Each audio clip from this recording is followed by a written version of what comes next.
to uzatvorené. Tuto u našej kolegynky s veľkými okuliarmi sa treba zapísať do poradovej listiny. Myslím, že ich tam má zapísaných všetkých.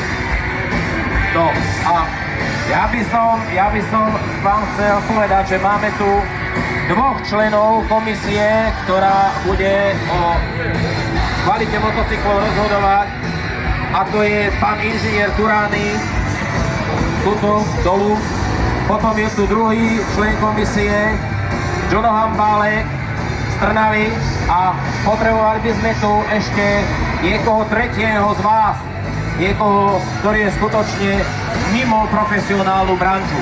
Ja by som v prvom rade poprosil pán zvukár, daj nám trošku dole tú muziku, tú hudbu, keby si mohol, nevieš, nemáme tu toho hlavného, aby sme nemuseli sa prikrikovať s tou aparatúrou.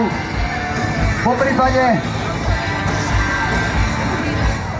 áno, super, už to ostalo ticho, výborne, takže by sme nemuseli prekrikovať tú aparatúru.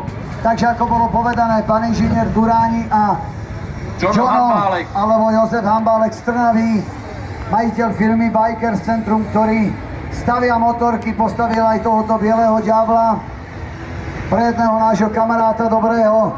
Ja si ho za chvíľu zoberiem na paškál. Takže no a